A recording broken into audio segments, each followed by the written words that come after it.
a sense of community when you're free. Rolling through the mountains, rolling through the valley, rolling through paradise with me. Hi, everyone. Welcome to the show. Well, my guest today lives in Vancouver, and he is a driving instructor. Ladies and gentlemen, Gord McCaw. Welcome to the show. How do you do? I'm good, thank you. So I'm just curious, when did you start driving, teaching driving? 24 years ago. When did you become a driving instructor? 24 years ago. Something just happened to your sound. Oh boy, I have no idea. Oh, there it is. Okay, it's good. So, yeah, 24 years ago, since 1999. But I see that you studied journalism. So what happened with that? Well, I kind of sidetracked more into doing photo. I started doing that I was a student from 73 to 76 in Calgary at Mount Royal College. You now call it Mount Royal University, don't you know? But in the second year, photography was a component. I had zero interest in photography at that point. And so it's kind of like, okay, we need photos for they had a working newsroom. That was how it was kind of, study the theory and stuff like that. But then it was supposed to go out and do stories. And some of those, require photos. So the media department, you could borrow cameras and lenses and all that. So, but I took 2 courses in photojournalism, and I was pretty indifferent about it until the first time shot some film and then process the film and then make a print, and then seeing what I'd seen up close and personal suddenly coming up through the alchemy of the developing tray. That was it. And like so many others before me, that was the thing that put the hook in. Right. That's been my, I guess, avocation for almost 50 years now. Okay. So you do both. You're driving instructor as well as you. I was a taxi driver for 17 years before in Vancouver, mostly all the night shift. Right. And I also, when I finished school, I didn't want, the thing is, to get work as a reporter, would have had to move to a small town. And I had come from Moose Jaw. I lived there till the age of 19, left there in 72. And I didn't want to move to some, Airdrie or some place. I just didn't have, the city life was more for me. Okay. So I, had big ideas about going freelance and all, but it's kind of like the old saying is, you got to drink muddy water and sleep in a hollow log to do a lot of freelance work. Any of the so-called glam professions, very, very hard to make a buck at. I started driving taxi there, so did that for a year and a half. Went to Edmonton. I worked in a photo lab. They did custom work for mostly about 7 or 8 photographers. And after a year and a half in Edmonton, I just thought, I don't know, I don't think this is the place for me. And I had visited my sister who was living in Vancouver. And well, in fact, the one time I went out to Vancouver was when I was still a student at Mount Royal. And at one point, it was kind of interesting because I had access to 3 professional dark rooms. Wow. One of them was for the school paper. The journalism class paper.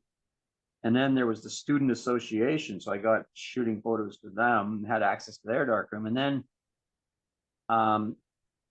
what I did with my personal thing for is how I handled the classes. I dropped a couple of gen eds and electives.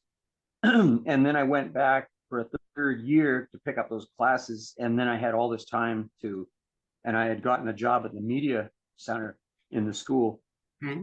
I was doing darkroom work there, and so that I was good enough at it that I was able to find work, like when I went to Edmonton. And when I moved to Vancouver in '79, and I had a one-man show at the Edmonton Public Library in the month of May, and the day after that wrapped up, I was on the train to Vancouver. So I got a job at Colorific Photo Labs. I was asking around if anybody knew about studio space, and there turned out there was a guy there who he says, yeah, there's a space open where I am. It was in Alexander and Main Street. I don't know if you ever heard of the sculptor Jack Harmon. No, I don't. He's not familiar. He's been dead for several years now, but he, well, oh gosh, what's the name of that sculpture by Bill Reed that was on the $20 bill? It was very elaborate, like a boat with all these different iconic figures, like the first people, I believe it's called. Yeah. So he cast that at his foundry. Plus, he did a lot of work for Bill Reed. There was a guy, a printmaker down the hall, who did a lot of printmaking work for Jack Shadbolt. Like there was a lot of, the building itself was very interesting. There were probably about 20 different sculptors, painters, one other photographer, a glassmaking studio. This guy named Lutz Hofschild. He did the monastery in Mission with all the stained glass. Yes. Yeah, he did all that. And I remember, one thing. Well, Jack was all casting bronze, because the building was ideal for it. It had been there since 1895. It was a firm that used to do cast components for machinery for the canneries on the shore there, on the working waterfront. So I really regret, because Jack said, anytime you want to come down and shoot photos here, you're more than welcome. And one of those things, one of these days. But well, that was there for 10 years, and then all of a sudden there were no more days. So I really blew it on that one. But because it's quite interesting to watch a bronze pour, right? Mm-hmm. They have those red hot crucibles, and they have to be handled with a great deal of care, as you can imagine. And then it's very dramatic when they pour it into the mold and all. But anyway, I'm digressing a whole lot here. So I had that first studio for 10 years, and then the records came for that in '89. And myself and the other photographer down the hall, we went looking for space. We got into the Standard building at Hastings and Richards, right across the street from Harbor Center. Mm-hmm. So I was there for, I think, 16 years or so. Gave that up. I had done some freelance work. I was a stringer for the Lawyers Weekly for a while in the '90s. Probably the best I did as a freelancer is I got to be making about 50% of my living from photo. And that was not a high life either. But it was something, I guess. But I did headshots, and I shot a lot of photos of lawyers, like the lawyers and judges, etc. Blah blah blah, headshots, that sort of thing. It's now I do get commissions from people now and again. I shoot a lot of band stuff, like in the local clubs, sort of more underground type acts, I guess you would call them underground. But I get people buying photos from me there and all that, but it's mostly what I kind of had this notion of what a professional photographer's life might be, and the more I kind of did of that, the less I wanted to, really. Getting some idea, because I would look back at stuff that I shot for clients, and mostly it's kind of meh. mean, the stuff I shot for myself, personal, was much more interesting Right. to me. Yeah. Yeah. Well, I just want to talk about the driving for a second, whether it's a taxi driver or whatever. I find that like interesting in that the roads change a lot over the years, right? Yes, it's getting nuttier all the time. Mm-hmm. My mentor in the business, when I started in '99, in 2001, January 4th, 2001, he was killed by pardon my French, an asshole running a stop sign, Yeah. which spun him into the path, hit the car in the rear quarter panel, spun the car into the path of a city street sweeper. Oh gosh. Travel mode rather than sweep mode. So you figure a vehicle like that would weigh probably 20,000 pounds. Mm-hmm. So it's like getting hit by a car traveling 5 times as fast. So he was killed. Yeah. So, that was sort of a galvanizing thing for me. Yeah. Another thing, when I took my instructor training at the now defunct North Shore Driving School on Lonsdale, on the day I was supposed to take my practicum, which is essentially my road test to become an instructor, I remember I was just walking across Lonsdale in the morning, ready to take the written exam and then the road practicum test. And I turned my head to say good morning to another instructor, or wannabe, student instructor. And just in that moment, I heard this incredible loud bang. And I look back and I see like a Jeep YJ or TJ literally bouncing off a telephone pole, almost went right on the side, but it landed on all 4 wheels. Wow. And so I ran over to it. There was mostly people standing there with their jaws in the ground. And I tried to get the doors open. I couldn't get the doors open. There was a young woman sprawled out between the seats, all blood and unconscious. So I ran the 3 doors up the street and I ran in there yelling, there's just been an MVA down the street. So a couple of my instructors, we went running down there to assist the police and first responders. So we helped them pull the tonneau cover off and they put her on a backboard. She's still unconscious. So long story short, I told them, look, I don't think I want to do my practicum today, having witnessed this terrible crash. That you're sure fine. You got up to a couple of months. So,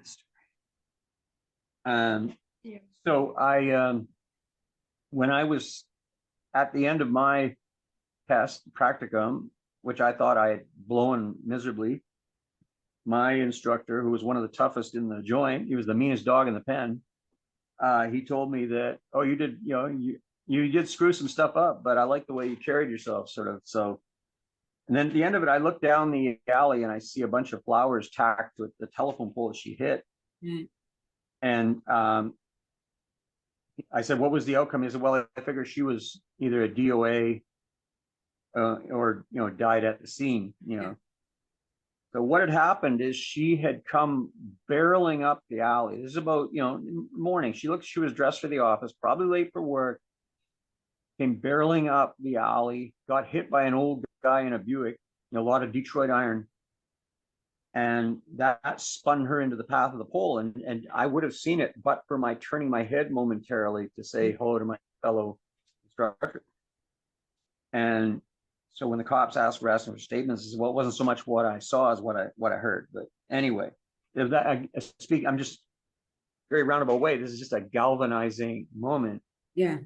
And as far as why I see this as important work, lighting my single candle, I guess. But people don't realize this, but BC is the toughest place in North America to actually get licensed.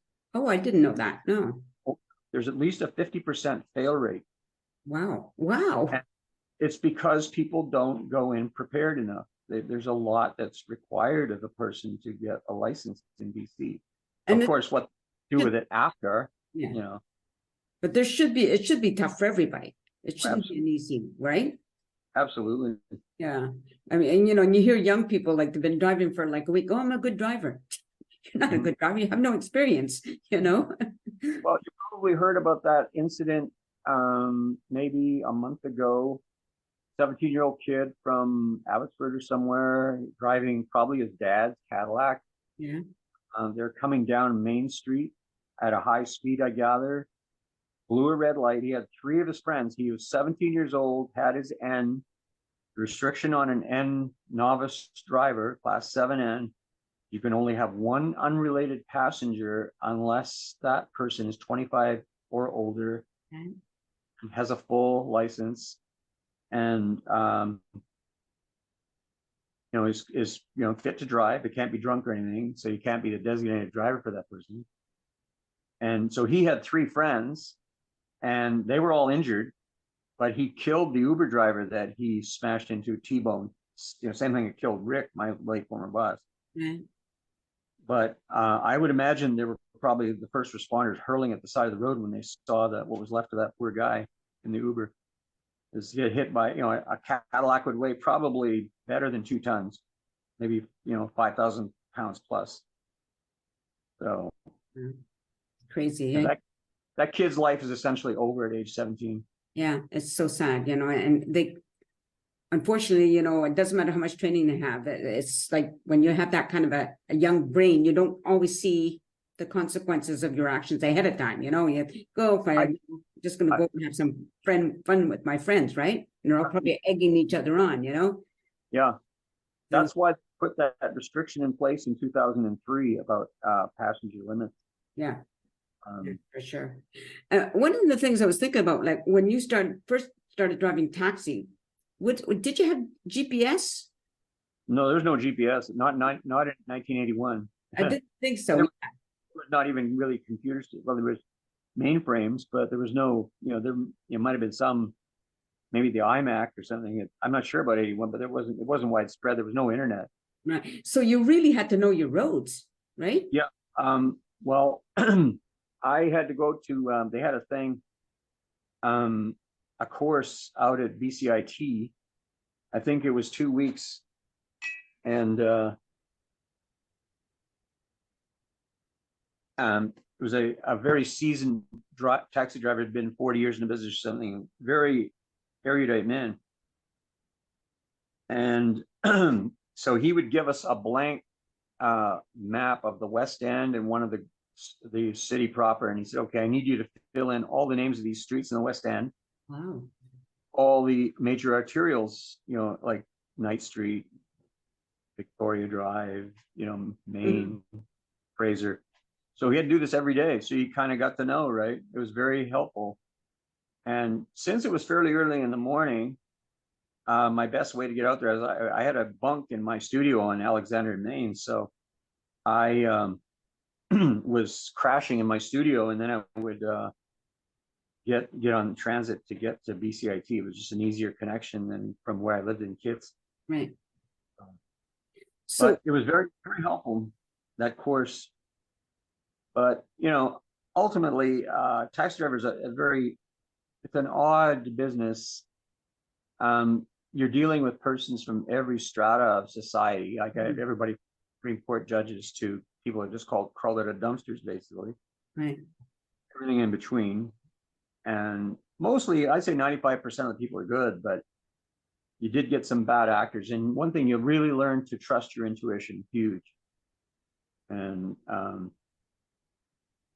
there's a couple of groups that I won't mention for sensitivity reasons that I knew would usually be trouble. Yeah. But I have no hesitation in saying that young white guys that were drunk were the worst, Okay. the most volatile. And I had a few skip fares and stuff like that. I knew some guys that carried weapons, particularly a tire iron. I never resorted to that because it wasn't a good idea. Yeah. I had one extremely harrowing incident in Calgary when I was driving there. Was parked fairly late at night, I guess, maybe 1, 2 in the morning, not too far from the airport. And this guy comes alongside the car and he opened my door. I never ever kept my door unlocked after that.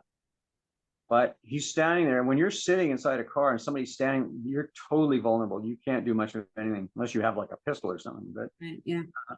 which I didn't. So, or bear spray maybe, but so he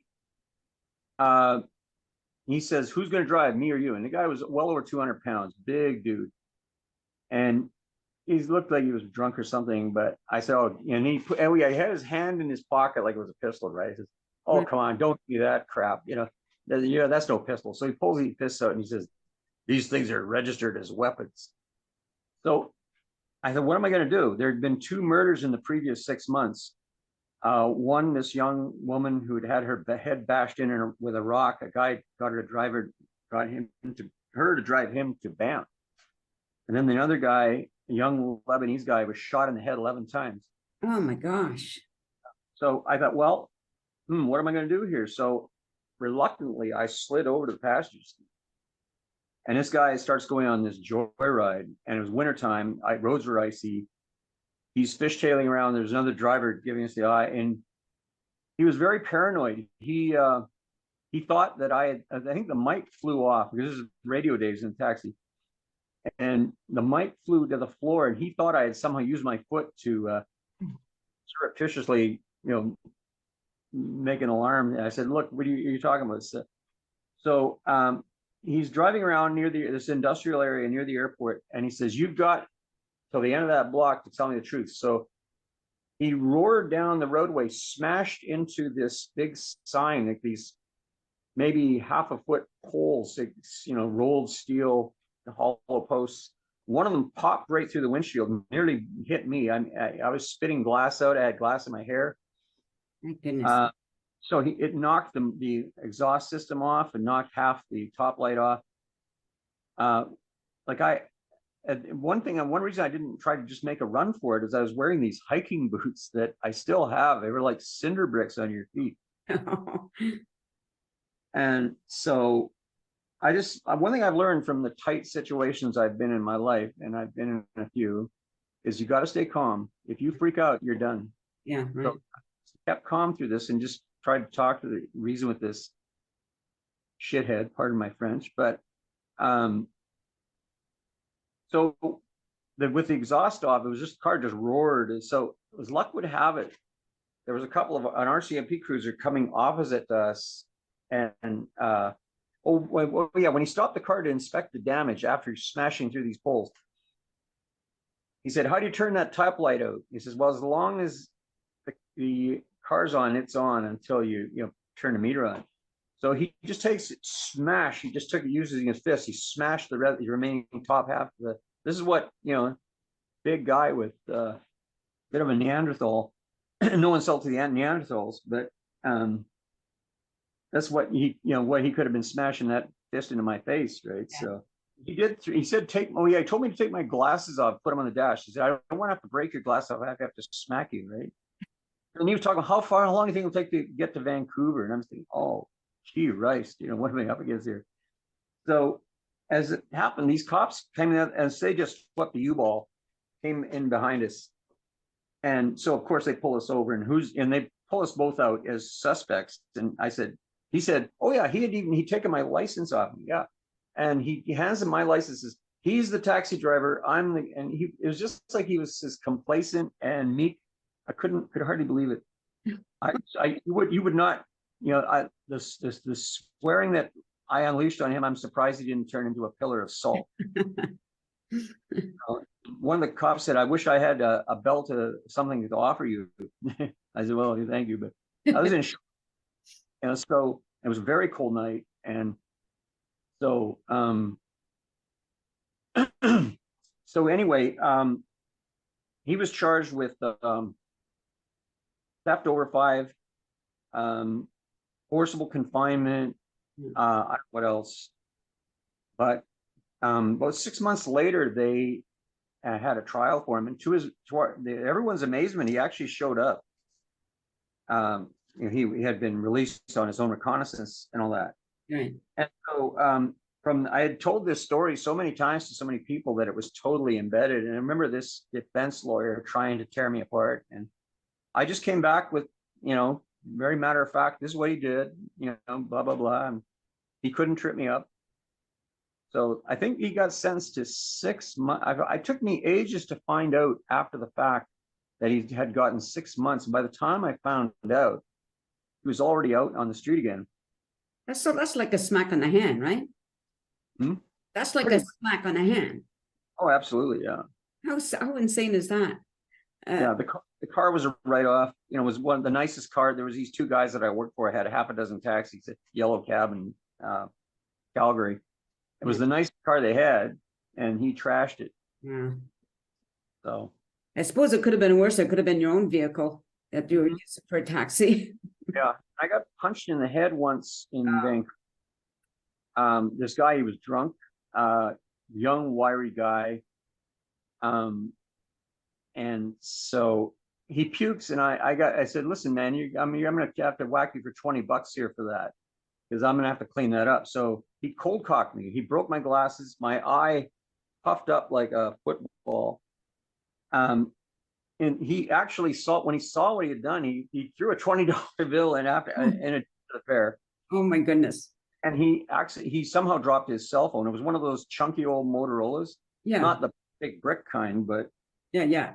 And so when the cops came, they were very cavalier about the whole thing.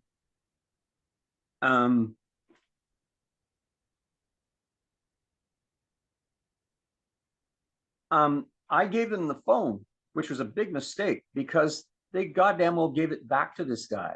Oh my gosh. This detective, he was kind of like, his attitude was kind of like, well, you're taking one for the team, you know? I could not believe it. Wow. And talked to the Crown prosecutor, who they didn't want to press charges because basically it was my word against his, no witnesses. For sure. Okay, you tell me why I shouldn't arm myself, because if the state is not going to protect me, then I have to protect myself. And they said, well, that's illegal as well.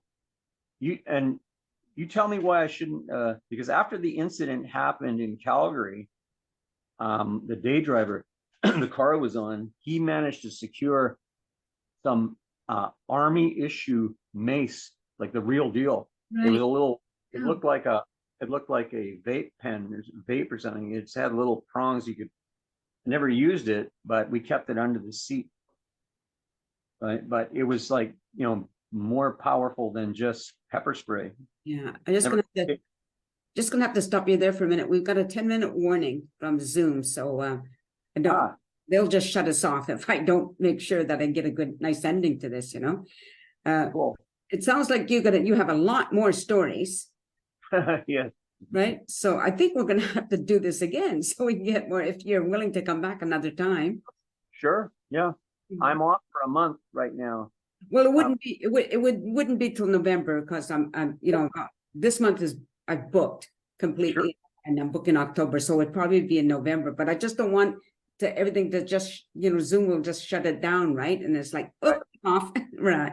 You know, so I will end it here, but I'll definitely, like I said, they'll definitely have you back on again. And yeah, in the meantime, just stay on camera. So to the audience, you've been listening to Gord McCaw. We're going to have him back on, like I said. So he's got some really interesting stories. I want to talk to him more about if he's using GPS, and does he have, with my experience, where sometimes GPS takes you in all kinds of weird spots that you weren't expecting to go, and all things like that. Anyway, thanks for watching the show, everybody. I hope you continue to do so. Take care and peace out. Oops, I forgot to find you off. A sense of community, Chilliwack's a place to be. A sense of community where you're free. Rolling through the mountains, rolling through the valley, rolling through paradise with me. It's multicultural, you're sure to see it all. Chilliwack's the place to be, you'll see. Come party in the park, go dancing after dark. Chilliwack's the place to be, you'll see.